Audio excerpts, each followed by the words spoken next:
Aye.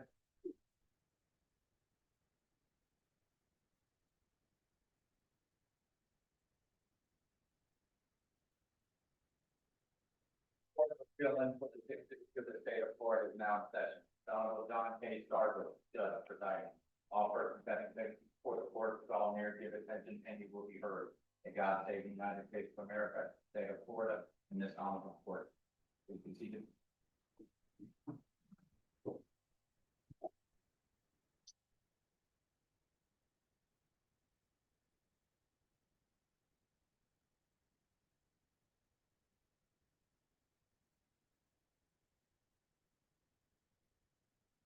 Good morning.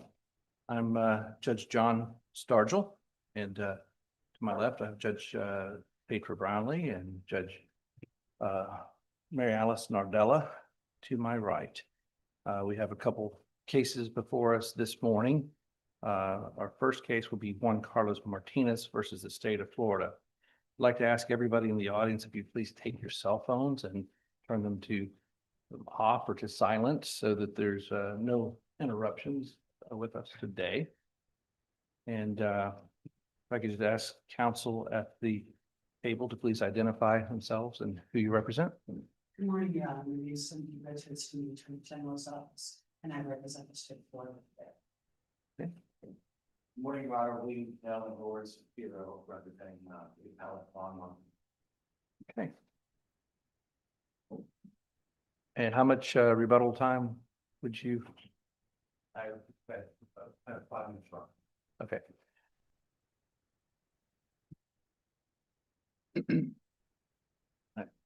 Now I'll recognize you.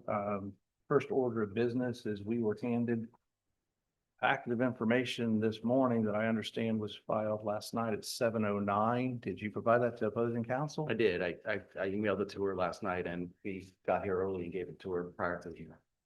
And I apologize for the last minute. Well, I'll leave that to my colleagues, whether they want to consider it. I don't think it's fair for you to expect that they'll be able to respond effectively to it, even though they've had, at least 10 years on a couple of the cases and 8 years on another to be familiar with them, to not cite them in your briefs and to not provide it to the judges and parties in advance.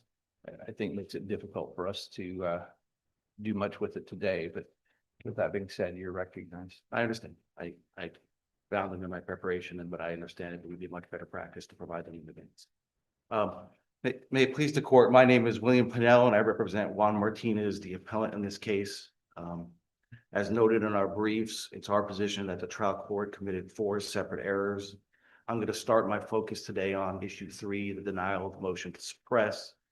Certainly, if the court has questions about the other issues, I will address those. One housekeeping matter, I was going to address the notice of supplemental authority, but Your Honor took care of that. The other housekeeping matter I had was on page 16 of the state's answer brief. State argues that law enforcement conducted lengthy surveillance of Mr. Martinez in this case. From my reading of the search warrant affidavit, there was no evidence that they conducted surveillance of him or his house. So I think that's an inadvertent mistake by the state. And counsel, we would look to the 4 corners of the, what was submitted to the magistrate to sign the warrant to determine if that was true or false, correct? Correct, and my review of the 4 corners of that affidavit does not reflect any evidence of surveillance. As this court is aware, because the trial judge based his decision solely on the 4 corners of the affidavit, this court in Freeman says that this court's review is de novo. In a situation like this, according to the Cherry case, the second DCA 2021, they say the affidavit must state the affiant has personal knowledge of the confidential informant's veracity, or the affidavit must contain sufficient corroborating evidence. It's our position we have neither one of those things here.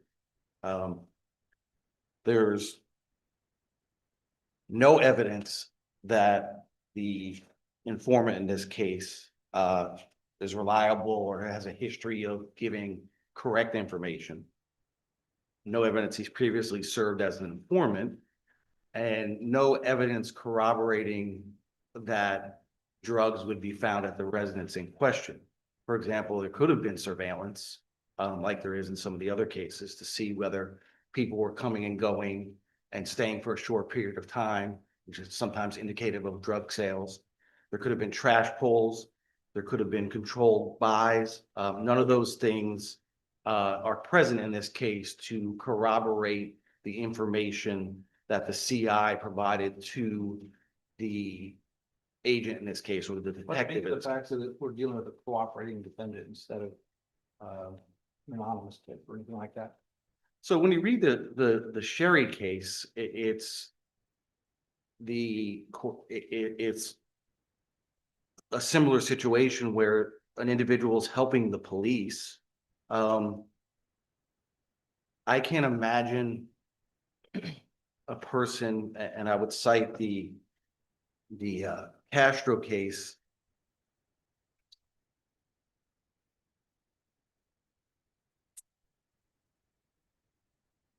The Garcia case talks about an individual who is working for the police has less reliability. I can't imagine a person who was just arrested by federal authorities on a separate charge involving heroin. I think that person would be the most likely to do anything they can to help themselves. So I would suggest that that's the most unreliable person you could have.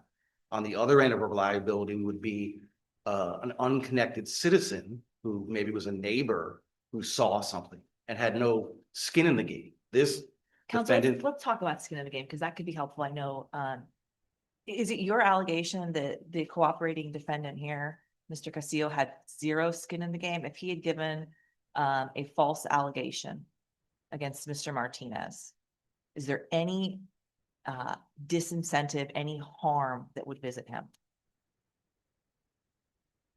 Let's talk about his, sure. his credibility from that angle. What is your position on that? I mean, I don't know that he can be charged with perjury. Right? So But what about like substantial assistant agreements falling through, or, and I know that's not in the record here, but it could be something like that. Of course. But we don't have that in the four corners of the affidavit. So of course, if he had a substantial assistance agreement in federal court and gave incorrect information, then he could lose his substantial assistance credit. But again, we have a guy who was recently arrested who has every incentive in the world to point the finger at someone in the hope that he's correct. And he might know that this person was involved in drug trafficking in the past, and hope that he's right. Yeah, what do we do with that fact? Is that fact relevant at all to It's, Mr. Martin? Go ahead. the case law says it's relevant, but when you don't have dates or times, it's not really particularly material to evidence that the drugs will be found on that date. And based on Well, for that, we have his testimony. So we have some allegations, right? So he says, based upon my personal knowledge, right? Not based on something I heard, based on my personal knowledge, this Sure. morning I went to this house and this guy who was in this house tried to sell me 3 kilograms of cocaine. Right? And I know in the past, when I try to verify that information, that the gentleman that he's accusing of trying to sell him 3 kilograms of cocaine has been involved in similar endeavors. Correct? That evidence, his past acts, although they may not be relevant in a court of law to adjudicate his guilt, they are relevant to the magistrate in determining whether to issue. the case law says, and this is the Castro case says, where there's not details on a defendant's arrest, that doesn't really corroborate anything. Okay. The Sanchez case says that it's relevant. And it's quote, it says, although the criminal history of a suspect can be a factor when determining whether probable cause exists, it does not show current drug sales were taking place at the residence when there was otherwise no such evidence. So, I mean, they're again talking about corroboration of the cooperating defendant or the informant.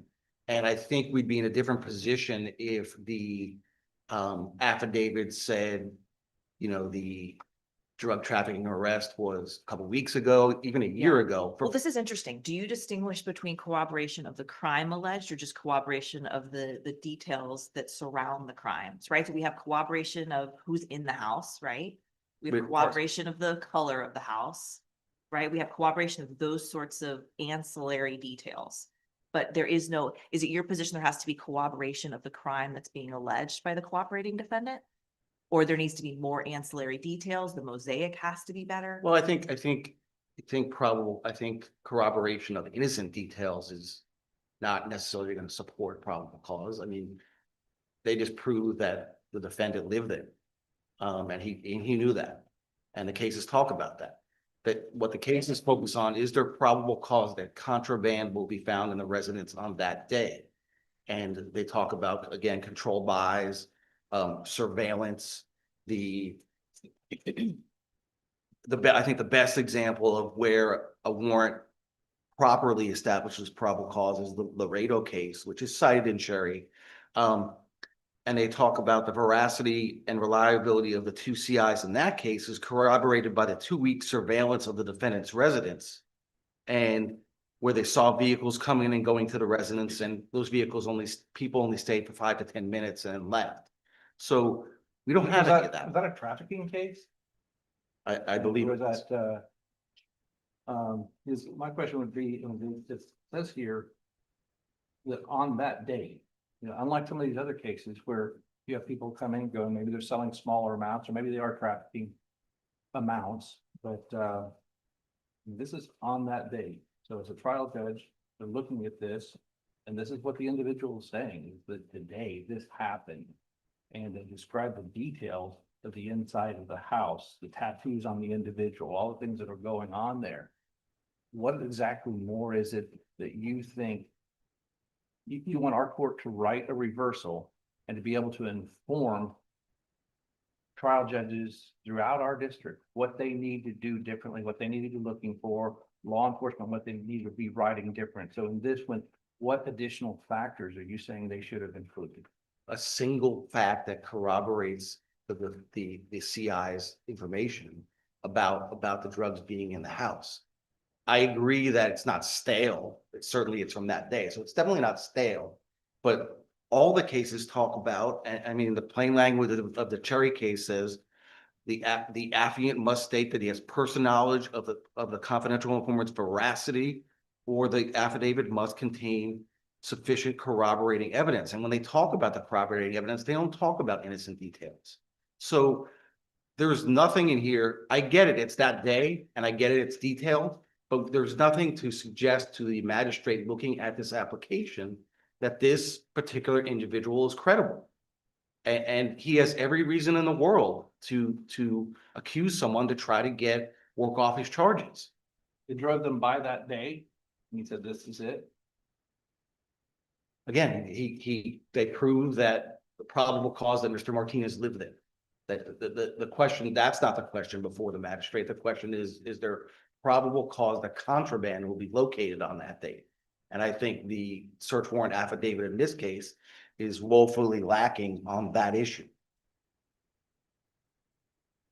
And again, we would be in a different situation, as Judge Bardella was asking about the criminal history, if the affidavit was more detailed and said, let's say, and I don't know whether this is true or not, if the affidavit says Mr.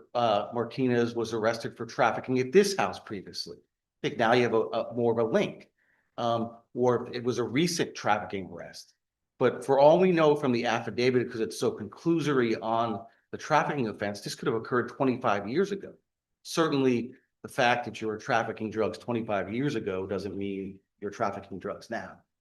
So for those reasons, we believe that the affidavit is woefully inadequate in this case. And I think the Cherry case is, other than the difference with the criminal history, it's very, very similar. So I'd ask the court to use that case as its guide to write its opinion reversing the decision in this case. And I'll reserve the rest of my time for rebuttal.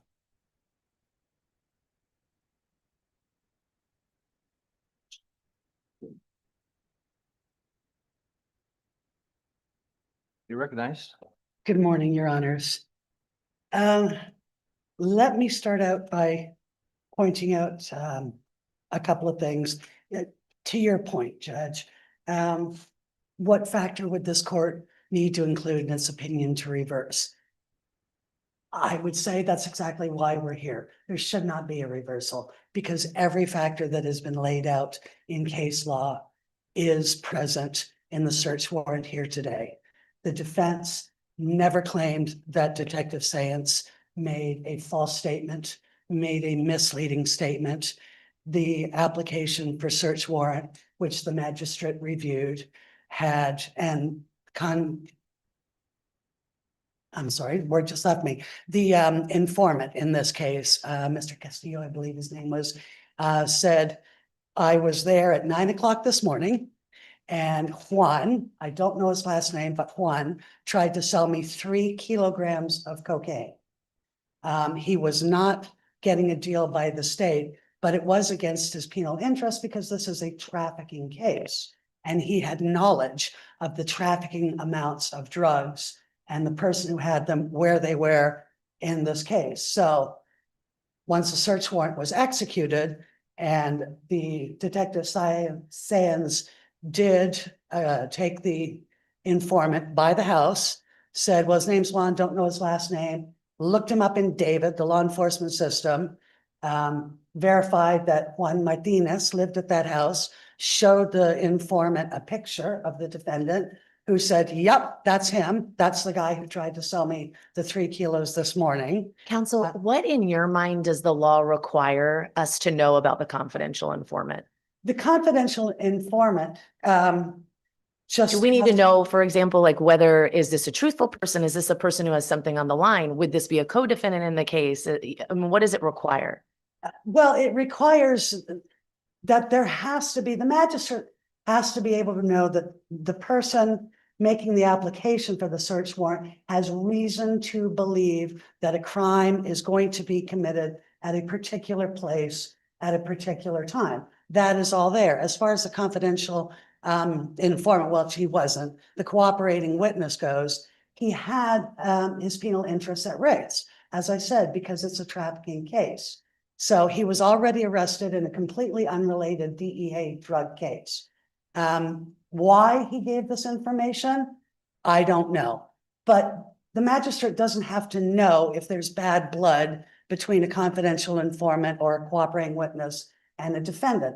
That's not really relevant to whether or not there's going to be. But counsel, doesn't that go to Mr. Pennell's point that if we don't know what his interests are, we can't determine whether or not it was against his penal interest or he had any other skin in the game? Is that just inference it's not allowed, or is that common sense? Well, it's common sense because whether he had skin in the game or not, it was against his penal interest. And he could have been charged in a conspiracy to traffic because he knew where the drugs were. He knew he was selling them, he was, you know, Is being knowledge offered to enough buy the charge drugs. Somebody with conspiracy to traffic? No, I said it could have been. That's why it's against his penal Can interest. you build that out more? I don't understand that. Well, because he had knowledge of drug sales in trafficking amounts occurring at this particular residence. He could also, once the state made their case and made the arrest and made the bust into the house to execute the search warrant, and the trafficking amounts of drug was there.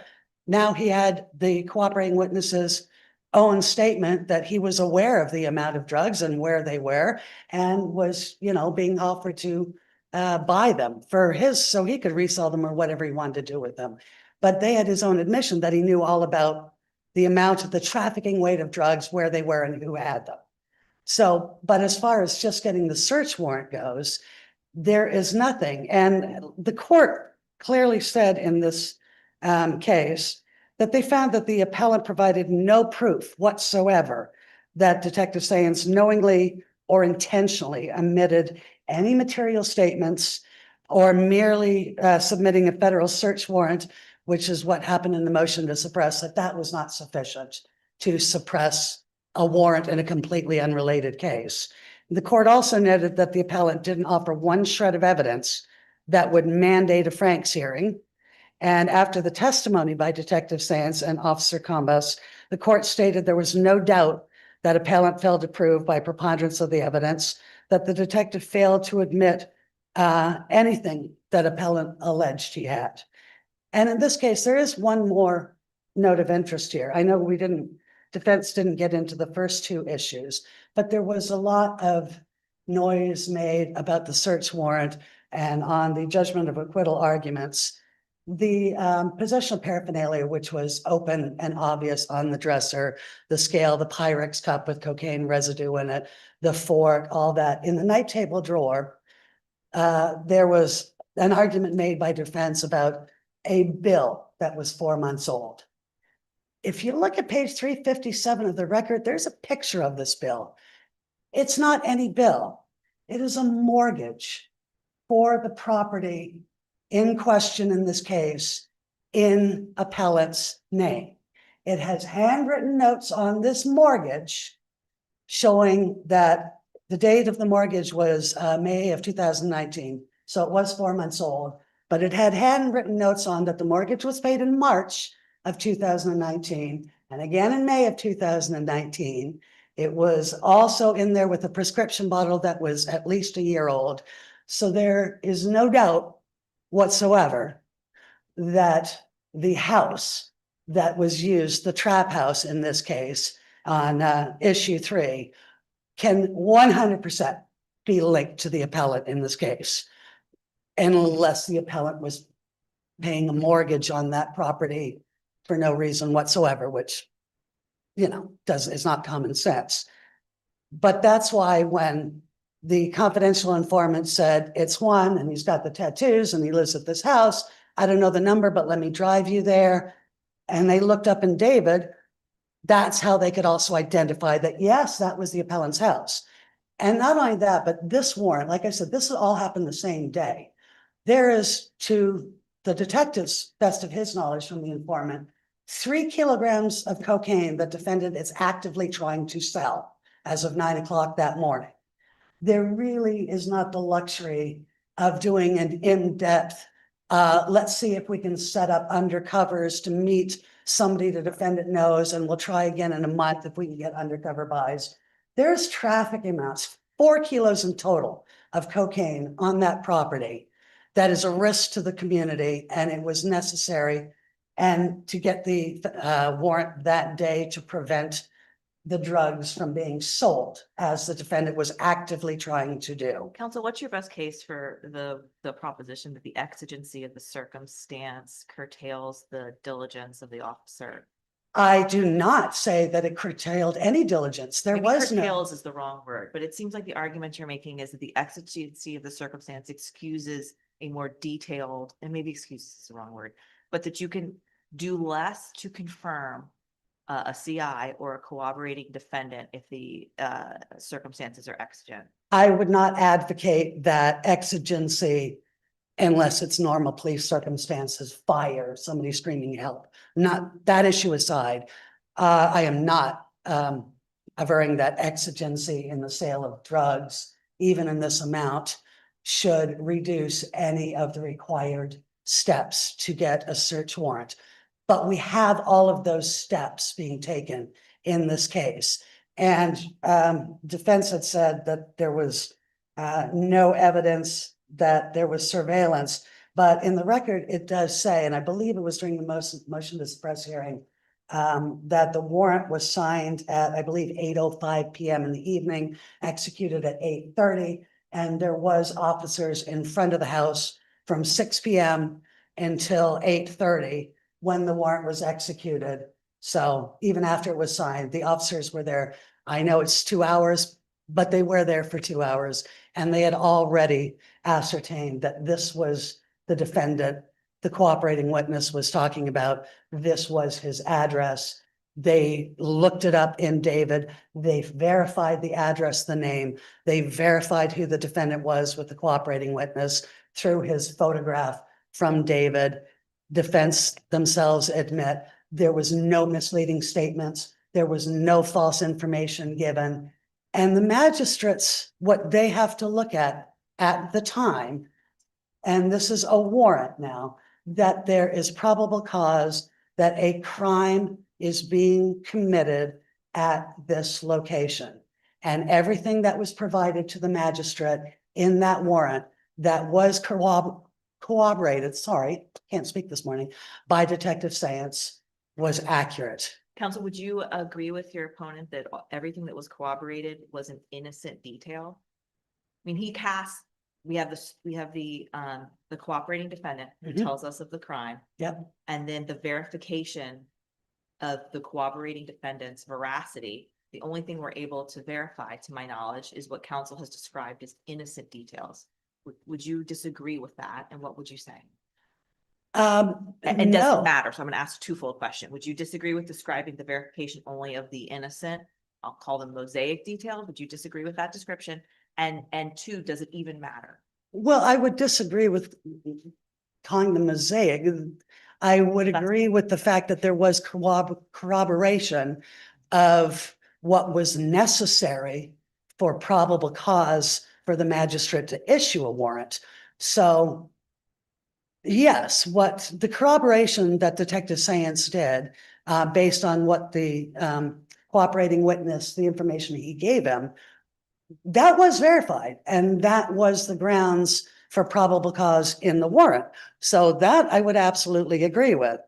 And even though you're right, Judge Stargell, I was driving over from Clearwater last night, so I did not get the cases until this morning, but I am familiar with them, and I will just distinguish them by saying, in the Castro case, it was an anonymous tip that the search warrant was executed 7 days later. So that is not at all the situation we have here. And in the Sanchez, the detective said he did, quote, nothing. This was in the hearing to corroborate the tip he was given. Also not the circumstances we have in this case. And I believe the last case we have here was Laredo. And the court in Laredo said you have to show a probability that the contraband would be there that day. We have that exact scenario. The corroborating witness said, Mr. Martinez or Juan tried to sell me 3 kilos at 9 o'clock this morning at this address. Come here, I'll show you where it is. And then they verified, is this the guy that tried to sell it to you? Yep, that's the guy.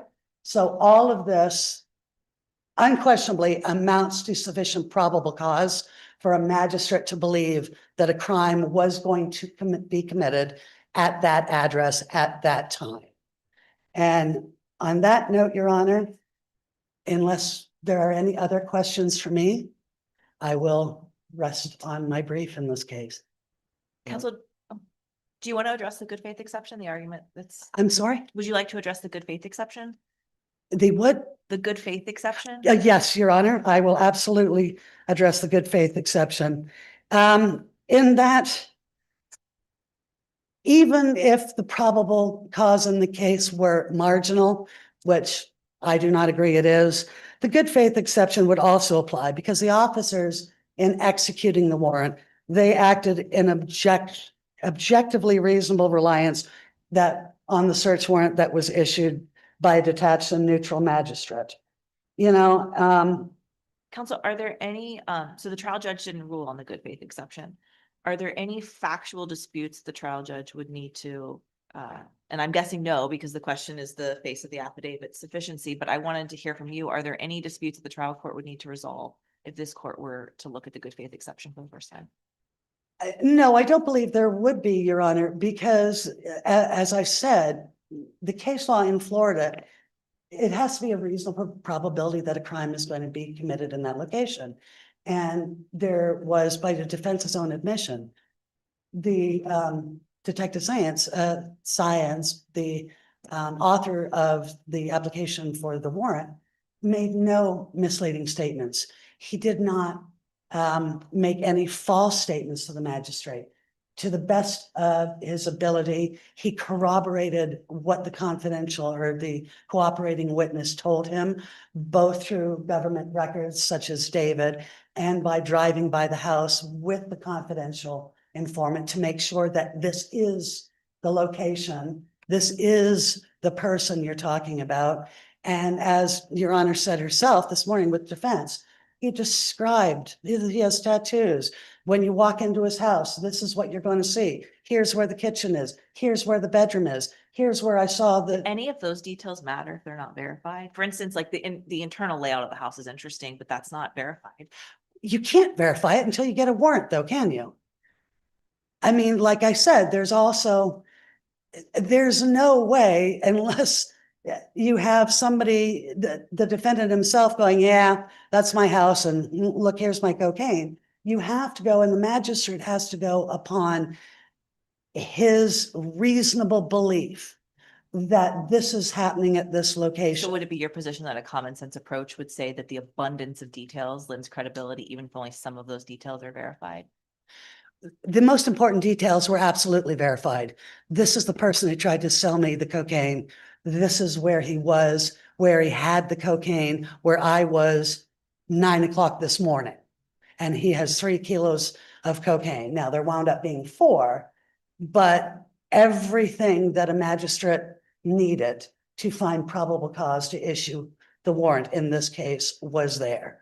And other than the defense being able to, like the lower court said, they offered no shred of evidence.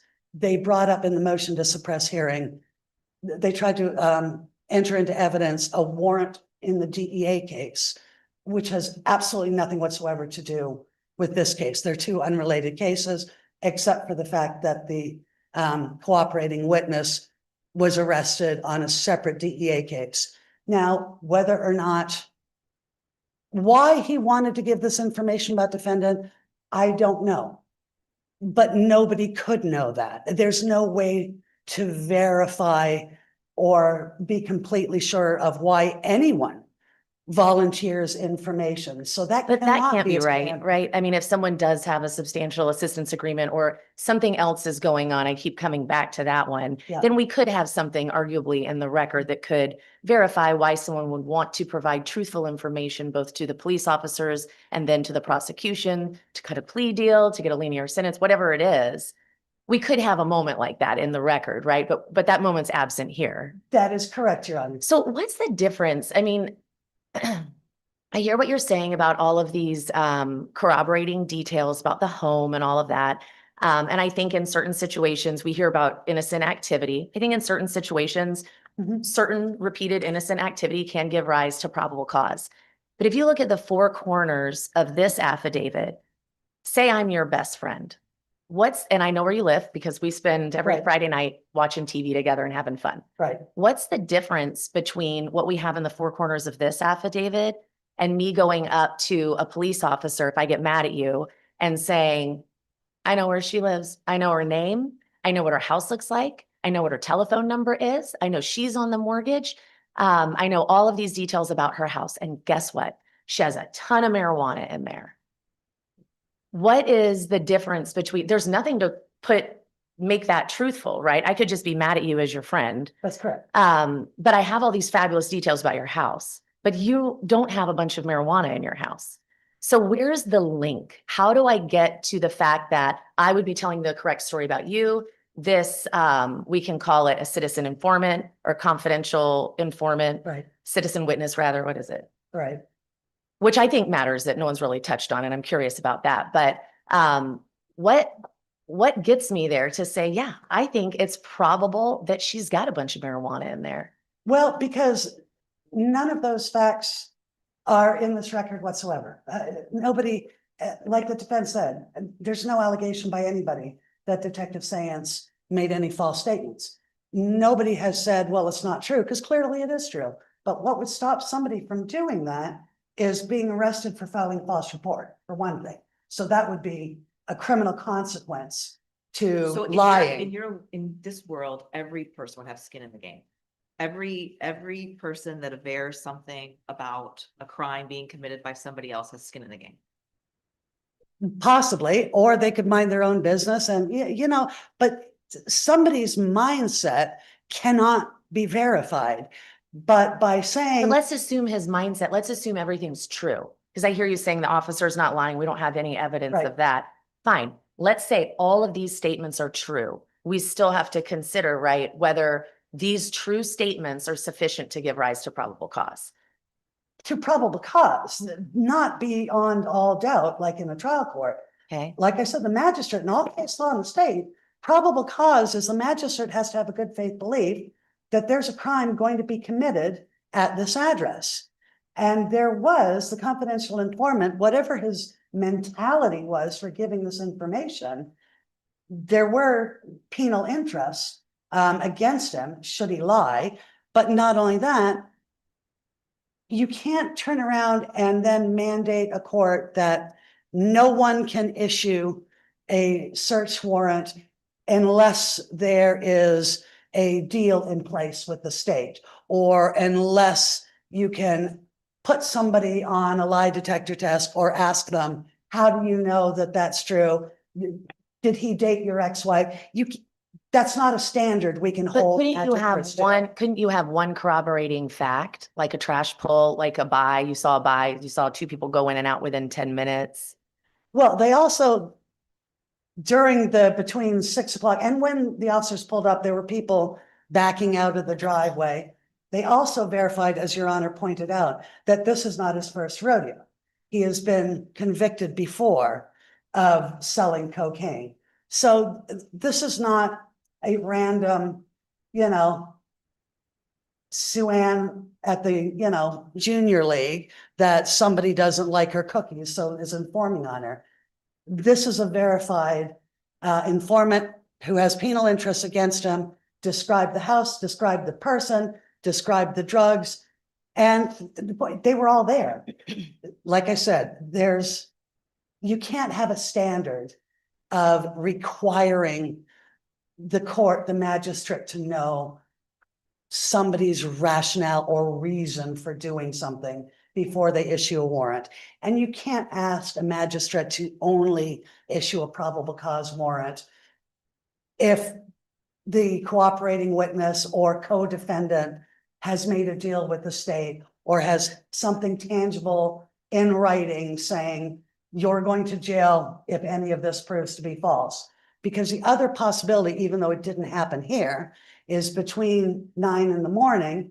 and 8:30 at night when they did the warrant, there was a possibility that the defendant could have sold the 4 kilos of cocaine. And that would be a different argument.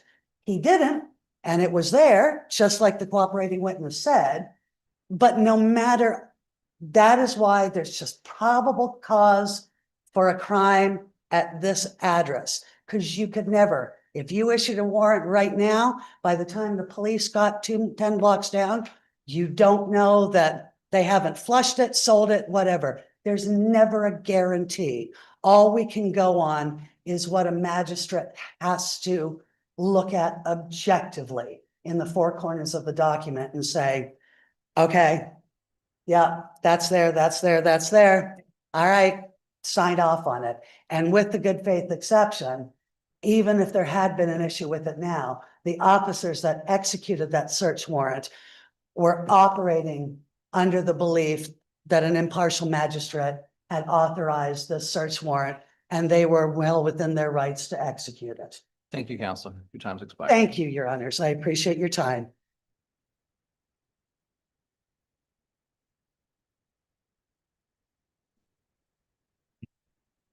May it please the court. Initially, I want to make it clear, we're not arguing that there's any improper omissions or false statements. We're not arguing on Frank's issue. So We understand, counsel. So, secondly, I disagree that there's a statement against penal interest in this case, as Judge Nardella indicated. Just the fact that someone witnessed drugs in a house and was in the house doesn't expose them to criminal liability. So I agree that there's case law that says where you make a statement that puts you in danger of being charged with crimes, makes them more reliable. I just don't think we have that.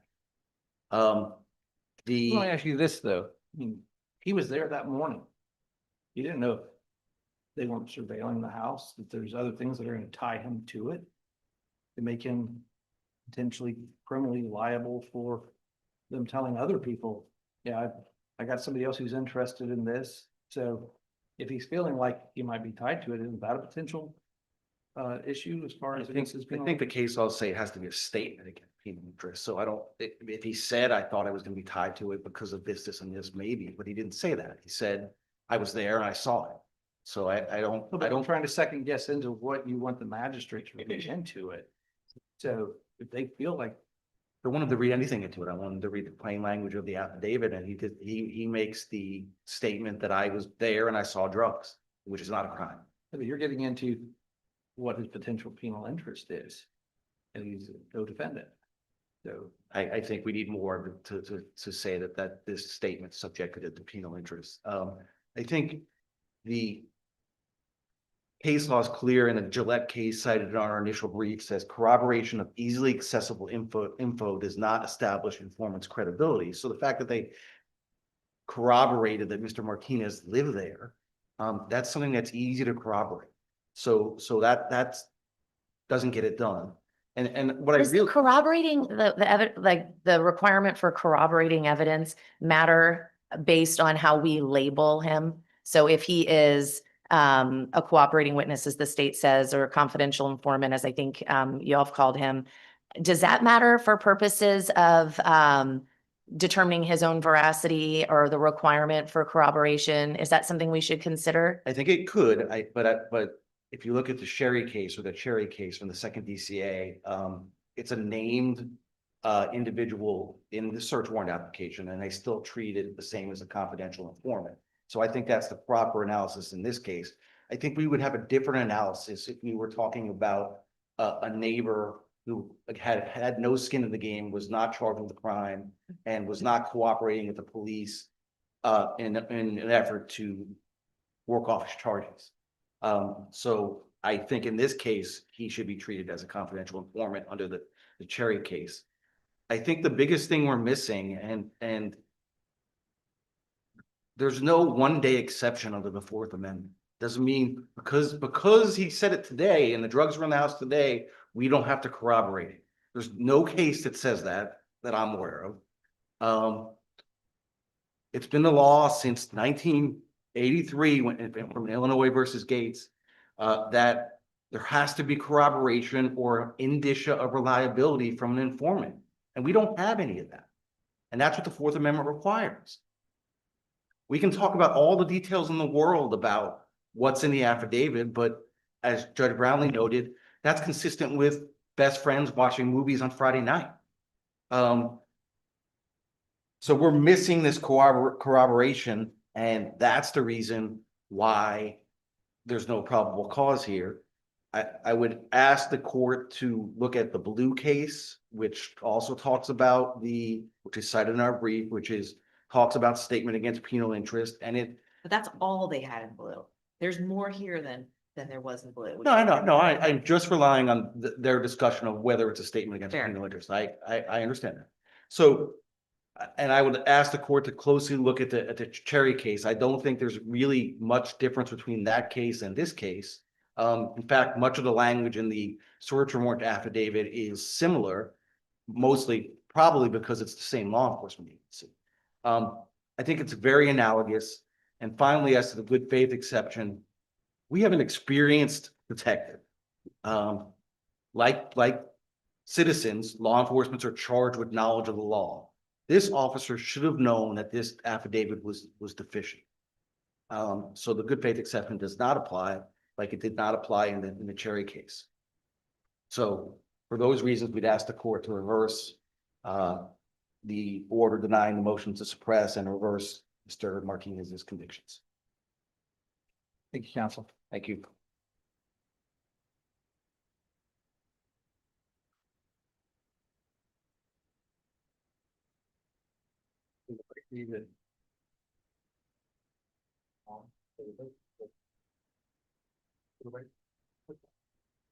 We'll be in recess for about 10 minutes.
Oh,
no.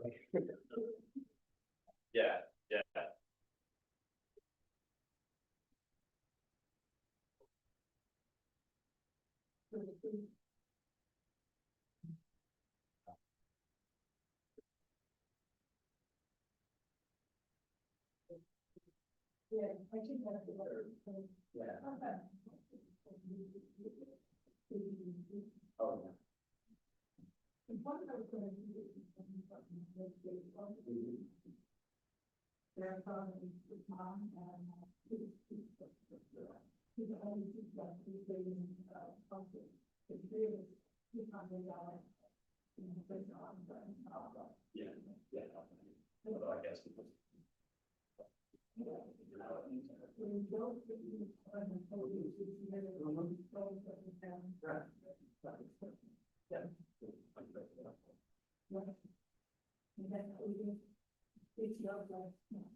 Yes.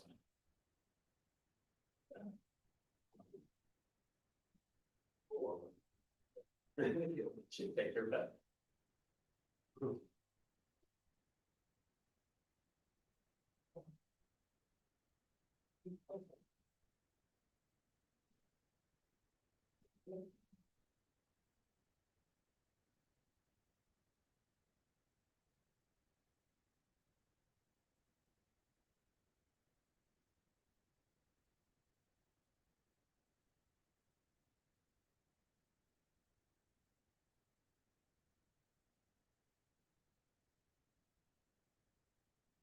All right.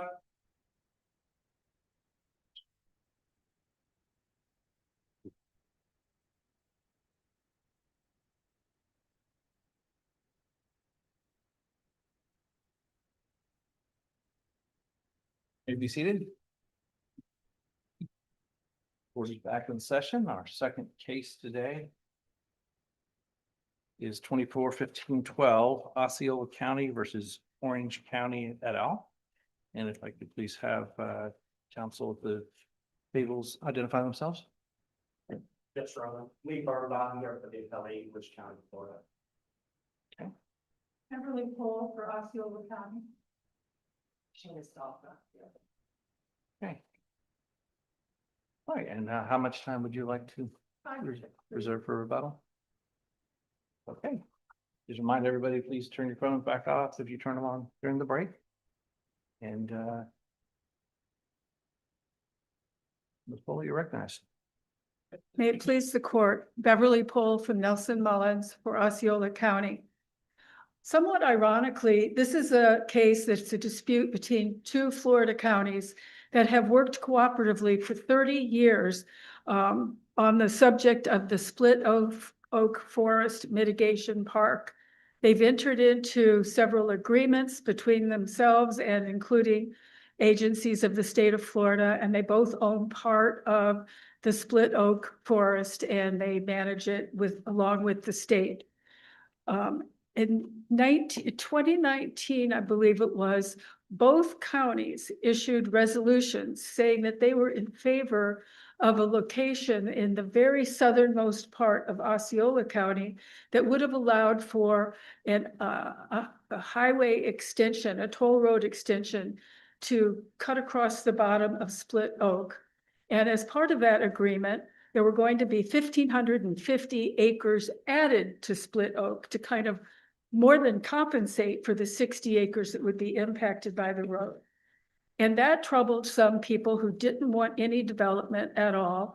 And a charter revision committee was formed to consider a revision to the Orange County Charter.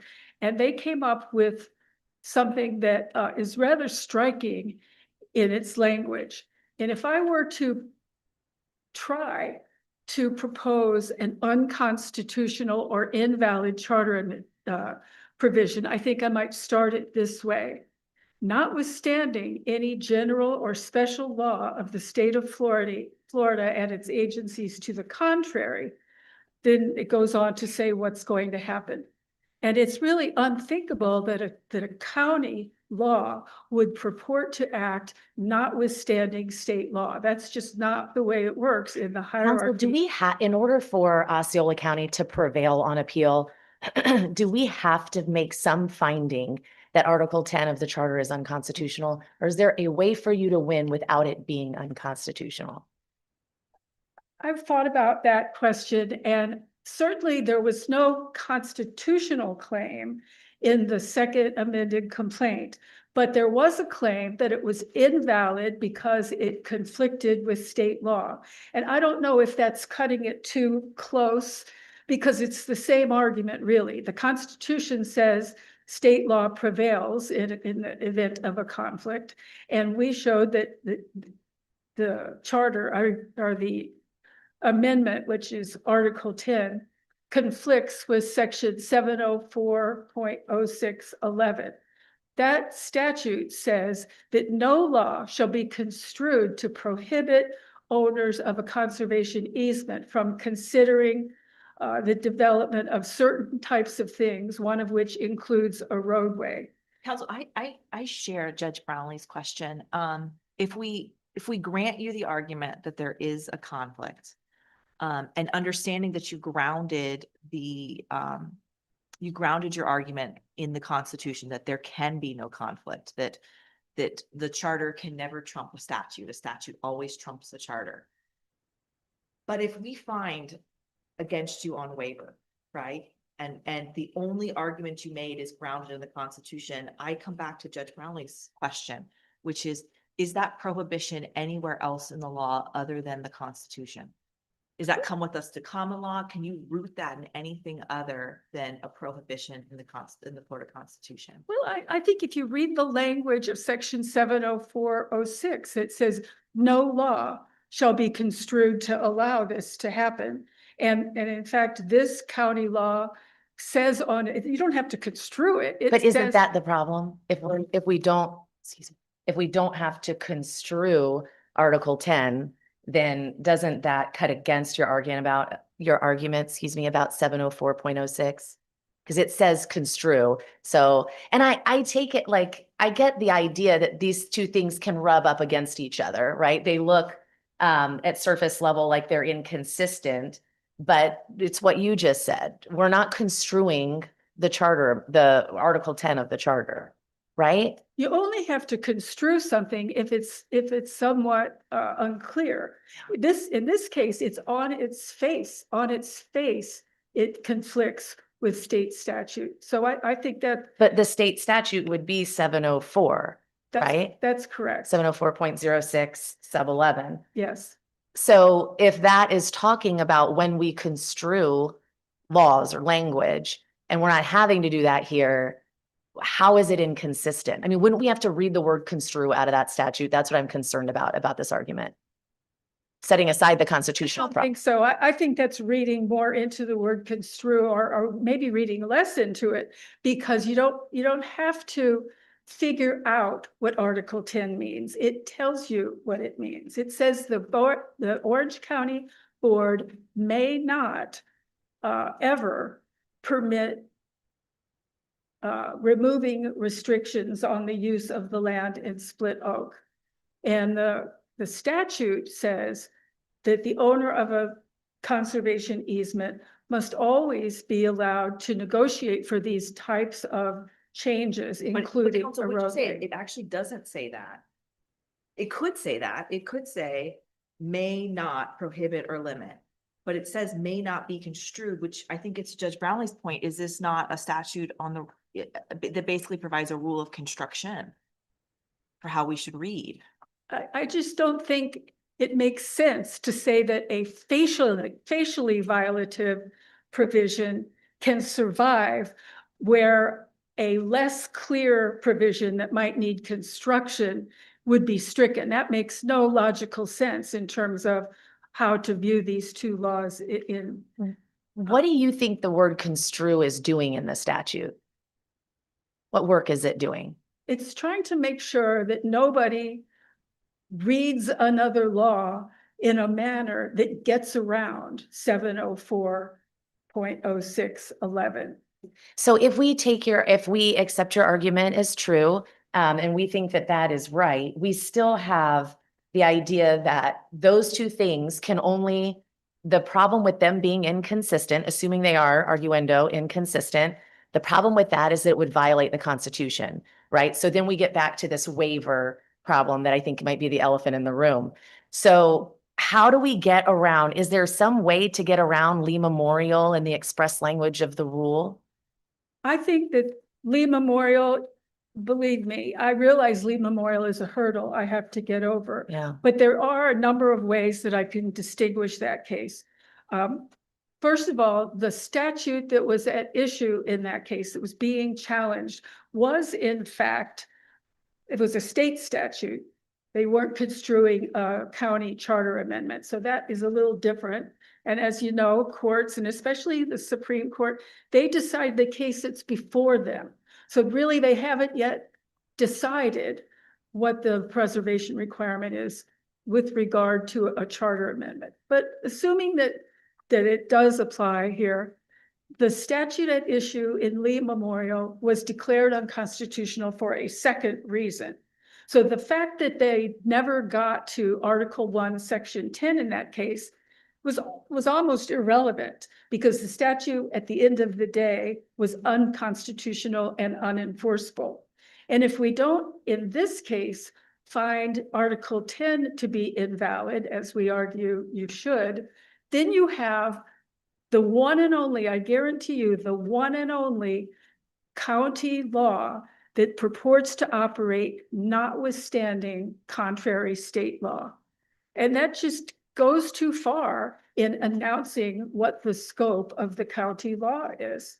And so I think, with regard to Lee Memorial, there's nothing in there that suggests that that there was a waiver there. It doesn't really say this, but one must assume that there was an objection to the fact that there was no notice given to the Attorney General. And here, Orange County was completely silent during the entire litigation in the trial court about the fact that the Attorney General wasn't given any notice.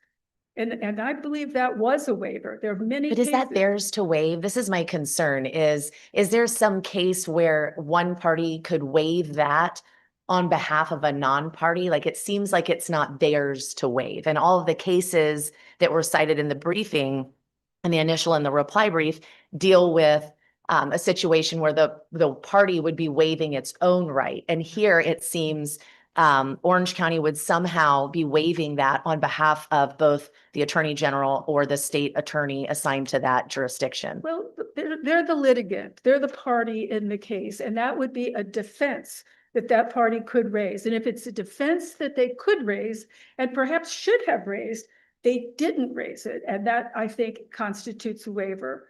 And to the Is extent— it a defense, counsel? Pardon me? Is it a defense? I think it would be a defense. It's not part of your cause of action when you ask for a declaration that something's unconstitutional. Well, this is where we get into the tension between one party's obligation to do something, any kind of notice requirement, any kind of condition precedent, and the other party's obligation to object. And this happens all the time. One party doesn't do something that they're supposed to do, and if there's no objection, they get to do it. But that goes back to Judge Brownlee's original question. Do you have any cases where it's a non-party? No, I don't have any cases where it's a non-party, but Wouldn't that be kind of a bizarre, like, I'm trying to think, if we wrote this the way Osceola County would have us write it, where it was a reversal, and we attack this issue that's fairly raised by the parties at this stage, then wouldn't our reversal, I struggle, so it would say, we find this unconstitutional because 704 conflicts with Article 10, and that sort of thing is prohibited by the Constitution. And it does, the Attorney General and the state attorney have not had, certainly not a prompt notice of that. So they had no opportunity to be heard. But notwithstanding that, we think that Orange County could waive that rule of procedure and that entitlement to be heard on behalf of the AG's office. That would be, I don't know, that's hard, that's a hard right. then I think you could analyze the case slightly differently. One is that it would be fundamental error to allow a county provision to stay on the books when it says that it operates notwithstanding contrary state law. That is the fundamental nature of the structure of our government. State law predominates. But Is in that constitutional? Pardon? Sorry. Go ahead, Judge Nardella. I mean, the structure of our government, it violates the structure of our government. That's also a constitutional problem. It may not be a specific, I mean, it's the division of powers. Right, but I just don't think it makes any sense to allow that kind of language to stay on the books. Let's turn to the breach of contract, because that's another ground. And maybe you can just look at the contracts rather than the contract clause to show that the contracts allow the parties. And when I say contracts, I mean the interagency agreement and the grant award agreement that both counties were parties to, as was the state of Florida. And both of those documents have provisions that allow the parties to amend its provisions when the circumstances require. And I'm just going to refer the court to the record pages. 998, section paragraph 6 refers to modification of the interagency agreement. And at page 1004 in the grant award agreement, paragraph 3, it says this agreement may be amended at any time, and it has to be agreed to by both counties and FCT, Florida Communities Trust. And so what Article 10 has done is hamstrung Orange County's Board of County Commissioners, which had been completely in favor of the Osceola Parkway extension. And it's said that the Orange County Board of County Commissioners may not approve that. And that certainly changes the nature of the contractual agreement here. And I think this court could find that that is a breach of contract and that Article 10 is invalid for that reason. What provision would it breach? The ones that I just, Well, let me ask this. Maybe that was a poor question. The governing documents, the interagency agreement, the grant award agreement, the deed of conservation easement, do they dedicate any provision to saying the mechanism for which assent should be given or agreement should be given by one party? no, but I think it has to be in writing. It does say that. But how they internally, and I think this goes back to Orange County's argument, how they internally make that decision. So it's a practice that was incorporated into these agreements. Is that the argument? The practice was that the Board of County Commissioners would always make the final decision. And that practice is no longer in play. But it's fair to say that Osceola County and the state of Florida would not have entered into an agreement with Orange County in which Orange County was forbidden from ever making any amendments or modifications, because they recognized that amendments or modifications might be a good idea in the future. Now, they still have to be approved by everyone. And it is true that Orange County says they always retained the right to not approve it, but they also retained the right to approve it. And that right has been taken away. That's a contractual expectation. And that breach of contract is clear, even without talking about the Florida Constitution. I know I'm getting into my rebuttal time. I just want to say one thing about the ballot provision and and the summary, because I think that that's an argument that should not be overlooked. We all know what the standards are. The ballot title and summary have to be fair. They have to inform the voters. And there is nothing in either the title or the summary that fairly informs the voters that this pertains to the Osceola. This was motivated by and really is directed at the Osceola Parkway extension. Nor does it tell them that if that extension goes through, that 1,550 acres would be added to Split Oak. So it's worded in such a way that the provision is solely to protect Split Oak, but in a way, it precludes Split Oak from getting the benefits that had already been proposed and at least provisionally agreed upon by the parties. So under Askew versus Firestone and all of the requirements that fair notice has to be given to a voter so that they can intelligently place their vote, I think it really should be stricken from the Orange County Charter. As a neighboring county, you feel you have standing to raise that? We absolutely have standing under the declaratory judgment action because we have an interest that is affected by this. I mean, in fact, it's very unusual, but the charter provision lists portions of Split Oak that are located in Osceola County. So it's very clear that they're regulating land that is located in Osceola County. But you have an interest insofar as they're regulating that land located in Osceola County. I grant you that. But do you have an interest insofar as Osceola County would need to be informed on how to vote on a ballot? Wouldn't those be two different things? So the right to be informed about something and to not have the ballot summary, be vague or ambiguous, or as you're stating, they're not being fully transparent with all the benefits that could flow from this. But that ballot summary to inform voters, isn't that distinct from your interest, Osceola County's interest in just how this is going to affect this agreement and this land?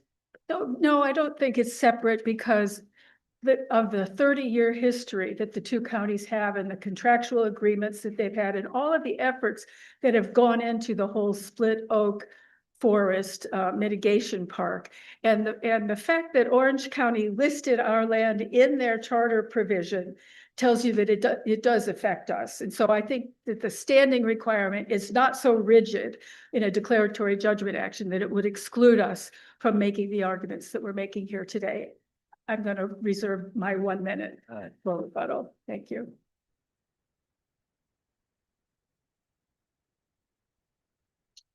Mr. Burbon, you're recognized.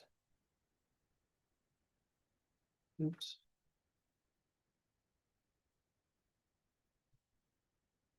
May it please the court. My name is Lee Birnbaum. I represent the appellee of Orange County, Florida. The final judgment entered by the trial judge in favor of Orange County was properly entered, and it should be affirmed by this court. As your honors are now well aware from reading the briefs, appellant's arguments essentially are threefold. One, they say the charter provision is inconsistent with state law. A lot of that is citing to 740.0611, which I'll address. They secondly argue it breaches the governing documents. And third, that the ballot title and summary were misleading. Can I ask you to go right to number 2 and address her argument about the breach of contract claim and whether Article 10 violates these agreements, the interagency agreement, grant award, deed of conservation? Yeah, yes, Judge Brownlee, of course. It's our contention. We think that it absolutely does not violate them. Their whole argument about arguing it's a breach of contract is these amendment by mutual agreement clauses. And what they say in each case, and in each case, I mean the interagency agreement, the grant award agreement, and the conservation agreement, all say specifically that the amendment may happen in the future. The interagency agreement, this agreement may be modified, requires approval of all parties. Grant award agreement, the agreement may be amended.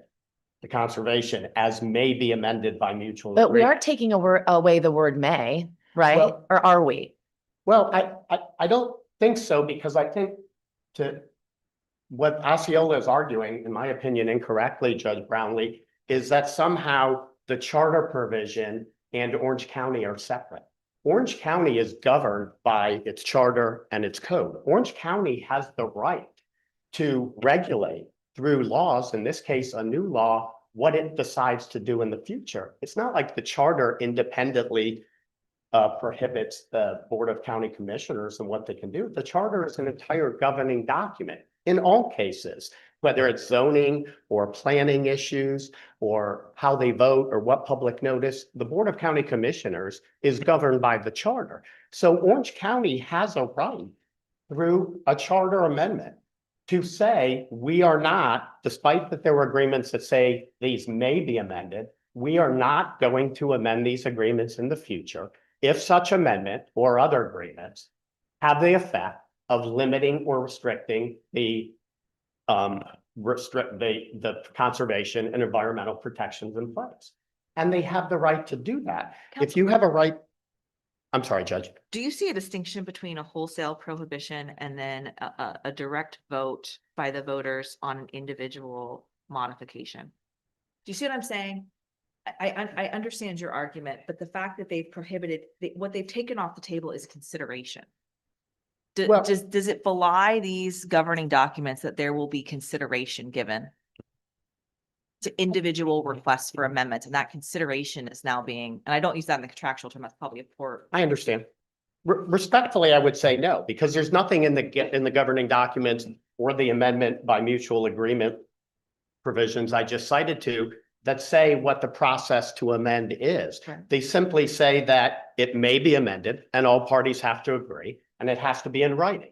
There's nothing that talks in any of the contracts about what the process or the consideration or the interpretation about whether to amend is or is not. We understand that. And I'm just trying to answer the question. And part of the other answer, I think, as I cited to in my brief, is if there was no charter provision at all, Orange County would have the absolute right to refuse to amend any of these agreements, whether it related to the Osceola Parkway extension or otherwise. So to have something that codifies how they're restricted is not a violation or breach of those agreements. It doesn't change. I'm sorry, Judge. When it comes to the breach of contract argument and not to the 70406 argument, taking those separately, but when it comes to the breach of contract argument, would the answer be any different if every single county commissioner ran on a promise that they would never amend? And when you say would the answer would be different, can I make sure I understand your question? Sure. And maybe this is a better question for opposing counsel, but if every single county commissioner ran on the fact that I promise my constituents, I will never amend Charter Oaks. Mhm. I'm sorry, Split up. would never Yes, ma'am. amend Split Oaks. Would that be a violation? Would No. that be a breach of contract? I'm sorry, I didn't mean to interrupt. No, I don't think at all. I think any commissioner, whether it's a sitting commissioner or challenge, could run. That can be part of it. Often they do run on issues regarding the environment and development or not development and where it will be. No, I think they have the absolute right to do that. So I guess there could be voters weigh in a, two different ways. Does it matter? Voters weigh in through electing a county commissioner who says, I promise to never, ever, and voters weighing in through a ballot initiative. no, I don't think it does matter. And in this case, 86.4% of the voters decided to approve this charter amendment. And by doing it, they're saying we want this protection in there. We want this restriction on what the county commission can or cannot do as it relates to Split Oak, whether amending existing agreements or future agreements. And I think there's a right to do that. I don't think there's a distinction, to answer your question. And Do I you think think that breach of contract claim is dependent on a constitutional argument? Or do you think it stands alone from that? I mean, I know that it was, I think, my recollection at least is that in the briefing, it was in the context of, not impairing the contractual rights. Bless you, Judge Stargell. Yeah, candidly, Judge. No, I think they can make those independently.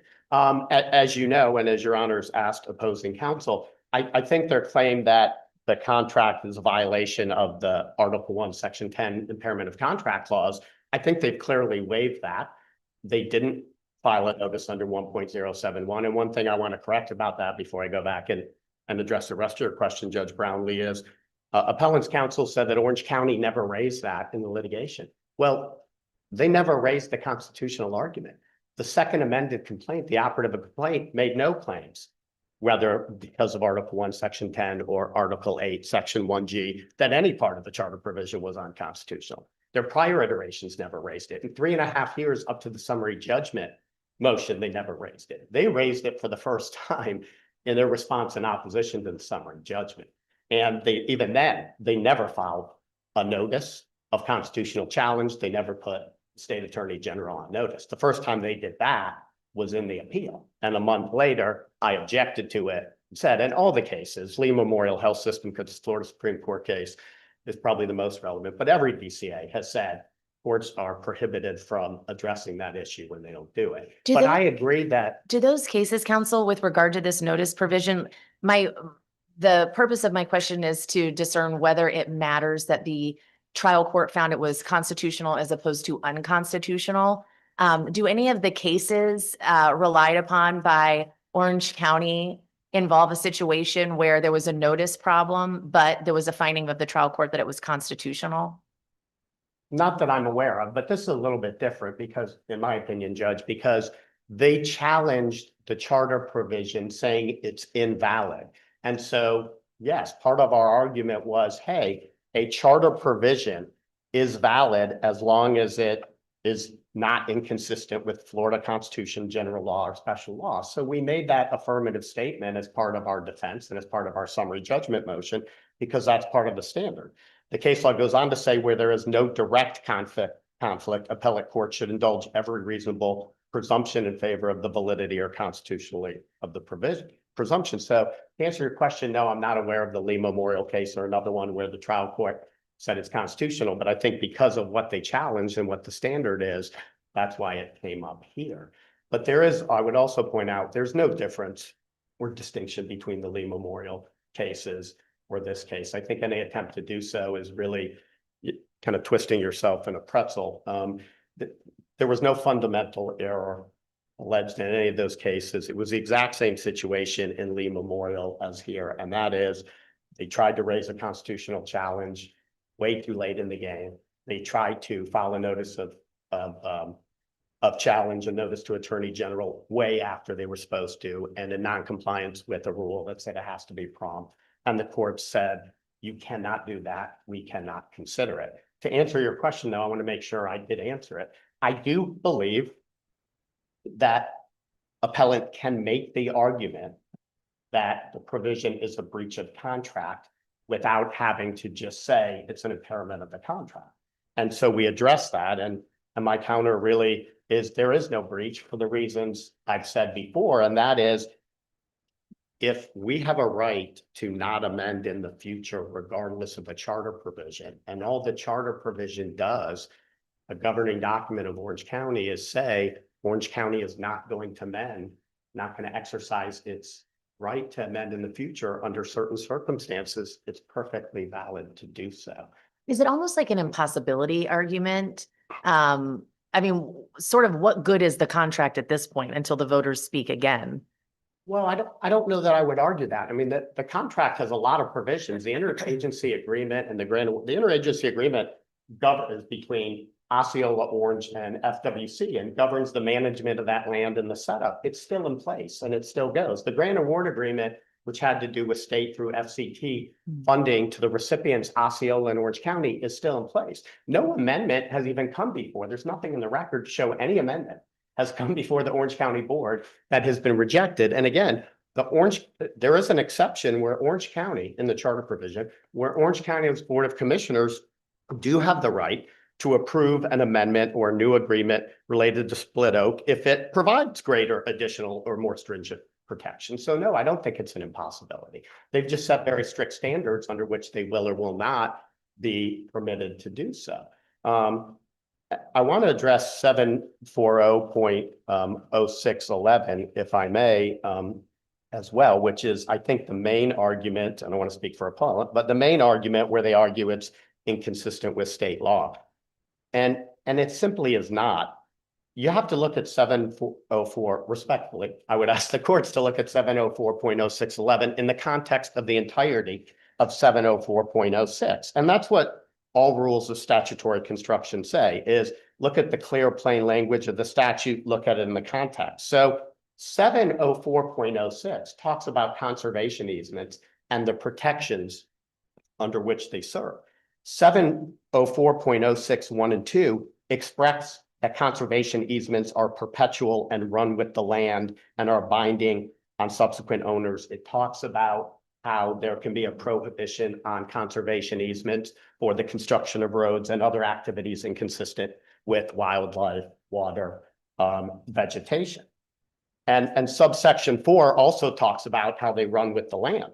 Now, all 704.0611 then comes in and says this section nor other law. So despite all the protections that you have for conservation easements, and despite that they're perpetual, is don't interpret that to mean that the owner of a land or owner of a conservation easement over land cannot voluntarily negotiate.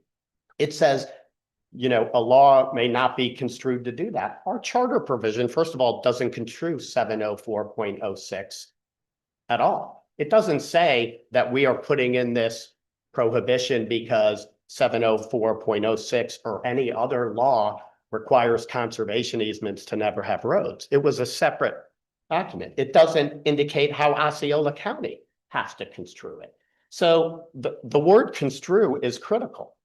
Contrary to what I think appellant has argued, at least in their brief, 740.0611 doesn't say no law can limit voluntary negotiation. It says this section or other law may not be construed to prohibit it. So this provision, especially when read in the entirety of 704.06, first of all, is entirely consistent with our charter provision. It doesn't require roads to be put on conservation easement. And again, Orange County can decide whether or not to voluntarily negotiate, hence the word voluntary.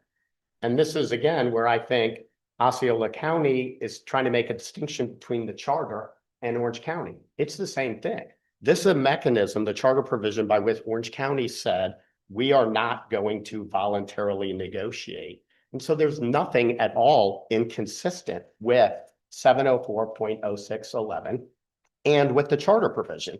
And that, I think that's true just on the face of the statute, but I would also, and I think I cited to it before, the city of Kissimmee versus Florida Retail Federation Incorporated 5th DCA case, which says where there is no direct conflict, appellate court should indulge every reasonable presumption in favor of the constitutionality of the provision.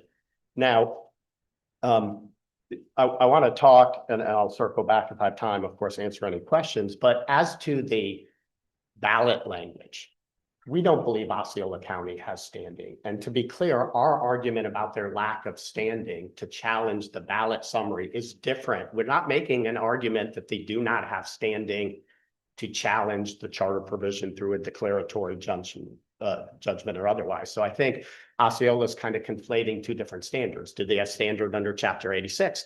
Do they have standard to challenge a ballot language?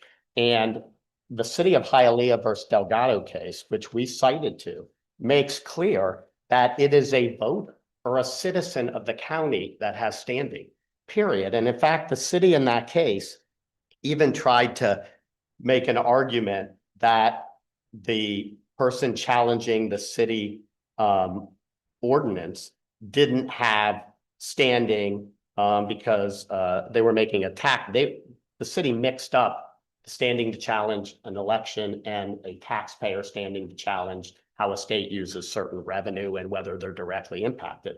And in that case, the 3rd DCA directly said, no, Delgado has standing to challenge, make a 101.161 challenge because he is a voter and a citizen. Osceola is neither. It has no standing to challenge the ballot summary. That being said, based on the clear case law, and the trial court correctly found, the ballot summary meets all the requirements. It states the primary purpose of the charter provision, and it is not affirmatively misleading. As this court knows, most of these go before the Florida Supreme Court, who often issues advisory opinions, and the standards are really clear. And what the courts have consistently said in the Florida Supreme Court is that a proposed amendment, and this is true whether it's a constitutional amendment or a charter amendment, should only be found invalid only if the record shows it is clearly and conclusively defective, meaning it's clearly and conclusively misleading or fails to state its chief purpose. That is absolutely not the case here. And I think one of the most important cases is the most recent one I cited to from the Florida Supreme Court on election challenges. It's the advisory opinion to the Attorney General regarding limiting government interference with abortion. And in that case, the Florida Supreme Court talked about what the key question is and what the key question is not. And it says, while it may be true the proposed amendment could have broad effects that are not fully explained in the ballot summary, a ballot summary does not have to explain every detail. It doesn't need to provide an exhaustive explanation. It's looked at as if the voter would educate herself or himself on the possible effects. The Florida Supreme Court in that case also went on to say, the question is not whether the proposed ballot language is free of ambiguity or whether there are uncertainties on the legal effect. They also said this court doesn't have the authority to rule on the merits or wisdom of it. What the court is simply doing is looking at the ballot language and the title and summary and comparing it to the text of the charter provision itself. And the trial court did it in this case. This court can do it, and they are entirely consistent with each other. The argument made by Osceola County that somehow the ballot summary in 75 words or less had to include talk that this was motivated by the Osceola Parkway exchange and there could be more acres coming to Split Oak is just simply not required by any reading of any Florida Supreme Court case. Additionally, while clearly the Osceola Parkway exchange was the impetus for the charter provision at issue, the charter provision isn't limited to the Osceola Parkway extension issue or contracts related to that. Instead, it's related to Split Oak forest as a whole and any amendments to the existing governing documents and any new agreements that would restrict it. Should we be troubled by the language in the beginning of Article 10, notwithstanding any general or special law of the state of Florida? And what about preemption? Yeah, thank you for bringing that up, Judge. And I meant to address this and talk about it. It's inartfully worded. However, when you look at the charter provision as a whole, there is nothing in it that indicates Orange County believes, contrary to all the law, which we know, that the charter is contrary to state law. In fact, the rest of the charter provision, you see provisions where we expressly recognize the superiority of state law. In fact, it says in the severability clause that this provision should be interpreted consistent with superior state law and superior federal law. We know that state law is superior, and there's nothing in this, when you read the provision as a whole, that is intended to supersede that well-known effect. For all those reasons, I'd ask that this order be affirmed. Thank you. Sorry to go over, Judge.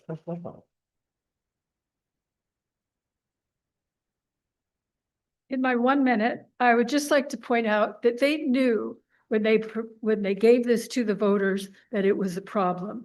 If you read Exhibit I to the motion to the second amended complaint at page 1040 of the record, the Split Oak Forest Committee recommendation acknowledges in the section called Arguments Against Recommendation that Florida law permits transportation corridors and linear facilities, which are roadways, through conservation easements. And they go on and they talk about section 704-0611. They knew this was a problem.